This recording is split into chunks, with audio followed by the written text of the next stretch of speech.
ain't shit. Yo, salute AC, salute Pop. Yo, let me just say something real quick. You know, I don't really be jumping on a lot of people's panels, but I fuck with you, Pop. And I wanna speak from the underground king manager standpoint, not an internet boxing dick eater, right? Shout out to my man Bozy. You know the vibes, right? I want to say this. Shout out to you too, Brian Norman Sr. You called me a fuck nigga. Who's looking like the fuck nigga now, right? But later for all of that, right? So this fight was never gonna happen, right? Let's put it on the table, right? The reason why this fight wasn't gonna happen, and a lot of fans got caught up in the shit, is because Brian Norman Jr. already had a date. He already had a date, November 8th. Manager talk now. In order to get out of that date, he has to pay like a motherfucker. See, they're not talking about that. Top Rank set him up with a fight date and the opponent already. Okay. Now, whatever fish market move his father was trying to pull, you heard what I said? Fish market move, Russell Red, Jelly Roll Entertainment type shit, right? You know, Russell Red, Jelly Roll Entertainment, he was trying to get Jeezy to perform at the Palladium with the Project Boys. He went down to the Project, tried to make a side deal. Trying to make a side deal, huh? Don't work that way, nigga. It don't work that way, right? But you got these internet, insiders, they want to pull up what AC said and all that. That's cool, right? That's all cool. But at the end of the day, right? Shout out to Bozy, right? Bozy put it out there, so I'm gonna speak about it. He beat the boy up. In sparring. Some of us knew this, right? Some of us knew this as content creators, but we ain't putting out content like that because what happens in the gym stays in the gym, right? Yes, and yes. If we rewind shit back as a content creator, when Brian Norman got elevated and won the title, who was the first one that said that Boots Ennis was the last boss? He's the last boss on my face, the last boss. But you automatically went from the last boss to now you want to get that smoke with him. But I can recall when he said that Boots Ennis was the last boss. He wanted to fight him last, right? Well, we just, all that shit just got skipped over.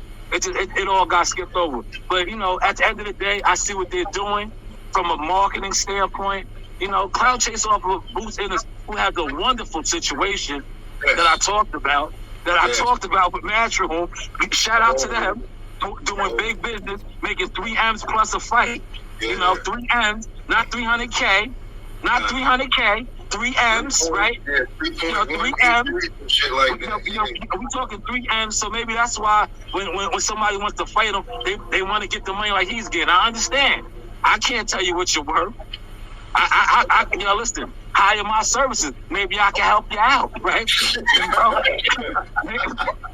Maybe I can help you out, right? Media marketing agent. Yeah, but shout out to Boots, right? Shout out to Boots, right? Not for nothing, I want to put this out there too. Headlining in his hometown, 14,000+. Not a co-main event on a undercard of a non-champion, right? Let's talk now. Let's talk. We're talking business. We're talking how shit is playing out.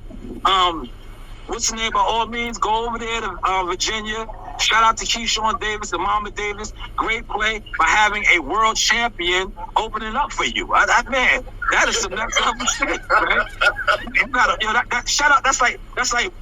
Shout out to my man Nam Nitty, right? If Nam Nitty was to do a show, and rest in peace to DMX. DMX opened for Nam Nitty, and then Nam Nitty headline. That's what Keyshawn Davis just did. That's what Keyshawn Davis just did. He got a world champion to open it up for him, right? Yep. Last time I checked, Keyshawn Davis is not a world champion, but he's gonna have a certified world champion make his first defense, open it up for him, man. I gotta talk my shit, and whoever don't like that I'm popping it, debunk this, please. This is YouTube. We on YouTube talking. Debunk this. A world champion is going to open for a non-world champion. That's like Boots Ennis having somebody open for him. It didn't work that way, right? Boots Ennis headline in Philly, right? He headline, right? He was the closer after David Avenesian.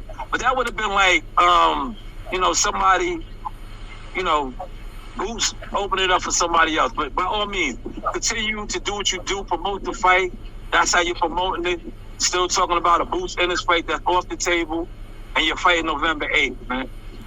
Yeah. Pop, man, let me get the cut in my grass. I'm in my backyard. You know, I fuck with you. I just wanted to jump on. You know, I was in the chat last night. Yo, shout out to you, AC, man. Don't lose your temper, man. This shit is YouTube. I know they got you riled up over there. I said what I said. I said, yo, you was on one. But you see how over here with Pop Show, you talk. That's what you should have just did over there, man. Like, one thing about I noticed about the internet, everybody on the internet is an expert. Everybody on the internet has an opinion. I had to learn that myself the hard way because I had a lot of people on this internet that tried to downplay my motion. Meanwhile, they never even covered a fight as a media person. But they was telling somebody that been a part of $1 million teams. Shout out to Earl Spence. Team Spence, if it don't make sense, that's my shit. I created that. That's my lane. So I've been $1 million man in this game, man. But you know, you have these old internet dick sucks, right? These old internet dick sucks with all type of hot dogs in their mouth, wanting to talk about a nigga. They can't even tie my daughter's shoes, man. If Coach Reen wasn't in the crib sleeping, I'll tell Coach Reen to come out here and tell you the meetings that she had with Bob Arum and all these people, if you think I'm lying. She knows Big Baby. She knows all these people, right? My daughters, they know these people, man, because they are part of the business. But like I said, AC, man, keep doing what you're doing. Don't let these people upset you and all that, man. Yeah, you know, like I said, you be over here with Pop talking your boxing. You should have just did that last night, man. Don't let them get you out of character. You know, whenever they try to get you out of character, just front on them, man. Do like I do. See, motherfuckers don't like me because they can't fuck with me, right? Because I pull out the stats. I could go and just pull out stats. I could show me and Danny Jacobs chilling at the Barclays Center when he ran down on Charlo and said, "You ain't touching the M yet. You ain't touching the M yet." I'm gonna get there. I'm gonna get there. He finally got there when he fought Canelo. That's a whole nother line I do.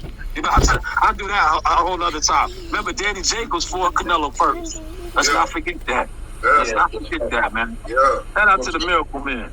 Word up. I'm gonna let you guys go. I'm gonna jump back and watch, man. I appreciate you, Pop. Listen, man. And I'm gonna close and say this, man. How my man DJ told him at the end and Hustle and Flow. For you internet dudes out there eating dicks, wanting to jump in the lane, yo, we all have a dream, baby. Just get in the game and chase it. We all have a dream. Get in the game and chase it, goddammit. And don't be mad at the ones that done did it. For sure. Yo, how Randy Watson broke off the stage like this? Randy Watson. Yo, I'm gonna holler at y'all, yo. Salute, man.